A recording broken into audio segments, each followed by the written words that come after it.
কে আসলে মেগাস্টার, শাকিব খান নাকি দেব?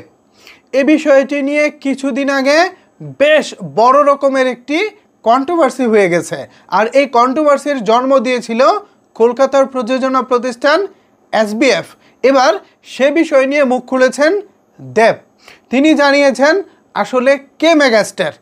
যেহেতু দুই পক্ষের ভক্তদের মাঝে বিষয়টা এতদিন ছিল, দুপক্ষই কাদা ছোড়াছুড়ি করেছে, এবার দেব কি বলতেছে আসলে বিষয়টা কিন্তু এখন আর ভক্তদের মধ্যে নাই, এবার চলে গেছে একেবারে স্টারের পর্যায়ে। তো এই স্টার অর্থাৎ দেব, এই মেগাস্টার শব্দটিকে নিয়ে আসলে তিনি কি ভাবছেন, দুই বাংলায় এই মুহূর্তে কে আসলে মেগাস্টার, চলেন বিস্তারিত আলোচনা করি আজকের এই ভিডিওতে। আপনাদের সাথে রয়েছি আমি ওয়াসিম। ভিউয়ার্স, ঘটনার সূত্রপাত রুঘু ডাকাত সিনেমার টিজার থেকে। সেখানে প্রথমবারের মতো দেবকে আমাদের সামনে উপস্থাপন করা হয় একজন মেগাস্টার হিসেবে। এরপরই এই বিষয়টা নিয়ে সামাজিক যোগাযোগ মাধ্যমে তুমুল আলোচনা হয়, দুপক্ষের ভক্তদের মাঝে তুমুল কথা কাটাকাটি, এমনকি ঝগড়া পর্যন্ত হয়ে যায়। তো এই বিষয়টা যেহেতু ভক্তদের মধ্যে বেশ কাদা ছোড়াছড়ি জন্ম দিয়েছে, নিশ্চয়ই স্টারদের কান পর্যন্ত পৌঁছাবে, হয়েছেও তাই। এবার সেই কথাটি দেবের কানে পৌঁছেছে। কলকাতার একজন উপস্থাপক সম্প্রতি দেবকে প্রশ্ন করেছে, আমরা নর্মালি দুই বাংলার মধ্যে শাকিব খানকে মেগাস্টার হিসেবে চিনি বা মেগাস্টার বলে ডাকি, অথবা নামের আগে শাকিব খানের মেগাস্টারটা যুক্ত হয়। তো এটা নিয়ে সোশ্যাল মিডিয়ায় বেশ আলোচনা চলতেছে, দেব আসলে এটা নিয়ে কি ভাবছে। তখন দেব বলতেছেন যে সিনেমার টিজারটা যখন রেডি করা হয়েছিল তখন শুরুতে তার কাছে টিজারটা পাঠানো হয়েছিল, সেখানে কোন কোন বিষয়গুলো কারেকশন হবে অথবা কোন কোন বিষয়গুলো টিজারে থাকবে এ বিষয়ে দেবের কাছে পরামর্শ জানতে চাওয়া হয়েছে। ঠিক সেই জায়গায় দেব বেশ কিছু জায়গায় তিনি কারেকশন দিয়েছেন, এমনকি ওই যে মেগাস্টার, দেব মেগাস্টার এই যে লেখাটা, এখানেও তিনি কারেকশন দিয়েছিলেন। বাট অন্যান্য সকল বিষয়ে কারেকশন দিলেও প্রযোজনা প্রতিষ্ঠান এসবিএফ তারা এই মেগাস্টারের জায়গায় কোনো কারেকশন দেননি।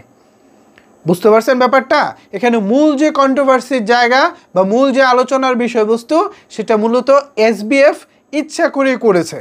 এখন কেন করেছে সেটা তারাই ভালো জানে, তবে আমার কাছে যেটা মনে হয় তারা হয়তোবা আলোচনায় থাকতে চেয়েছেন। এই একটা লেখা লিখে দিলে মার্কেটে প্রচুর আলোচনা হবে এবং এই আলোচনা থেকে তারা বেশ ভালো একটা প্রচারণাও পেয়ে যাবে, এটা হয়তোবা তারা ভেবেছেন এবং আমি মনে করি তারা এই যাত্রায় সফল। আসলেই কিন্তু মেগাস্টার শব্দটি নিয়ে চারিদিকে প্রচুর আলোচনা হয়েছে। শাকিব খানের ভক্ত বলেন, দেবের ভক্ত বলেন, সবাই তুমুল আলোচনা করেছেন এবং এই আলোচনাটা শেষ পর্যন্ত দেবের কানে পর্যন্ত গেছে এবং দেবকে পর্যন্ত এই প্রশ্নের উত্তর দিতে হয়েছে। তো দেবের জায়গা থেকে তিনি আরও ক্লিয়ার করে বলেছেন যে তিনি আসলে এটা চাননি, এমনকি স্টার, মেগাস্টার বা এইসব শব্দে তিনি আসলে শব্দের সাথে খুব একটা ইউজ টু না, তিনি এসব শব্দ খুব একটা পছন্দ করেন না। দিন শেষে দর্শকদের তিনি ভালো কাজ দিতে চান, দর্শকদের মনের মতো কাজ দিতে চান, দর্শকরা তাকে ভালোবাসবেন, ব্যাস এতটুকুই। তো দেবের জায়গা থেকে যে উত্তরটা আমরা পেলাম এবং যতটা বুঝলাম, এখানে দেবের আসলে কোনো প্রকার এখানে ছিল না। দেব ইচ্ছাকৃতভাবে এটা করে নাই, এটা ওই প্রযোজনা প্রতিষ্ঠানে যা করেছে। আমার কাছে কেন জানি মনে হচ্ছে দেব বেচারা আরও বেকায়দায় পড়ে গেছে এই একটা শব্দের কারণে। তো যাই হোক, দেব যেহেতু ইচ্ছা করে এটা করে নাই, তার মানে আমাদের পক্ষ থেকে দেব দাকে নিয়ে আসলে আমাদের আর কোনো প্রকার কোনো কনফিউশন নাই, অ্যান্ড কোনো অভিযোগও নাই। আমরা দেব দেখ আপাতত এই জায়গা থেকে অভিযোগ থেকে আমরা মুক্তি দিতেই পারে, এন্ড এসবিএফ যা করেছে তা নিয়ে আলোচনা সমালোচনা হতে পারে। তো এই গিয়ে মূলত মূল কাহিনী। এখন এই বিষয়ে যদি আপনাদের কোনো কিছু বলার থাকে তাহলে অবশ্যই সেটি নিচের কমেন্টস বক্সে জানাতে পারেন। ধন্যবাদ সবাইকে এতক্ষণ আমার সাথে থাকার জন্য।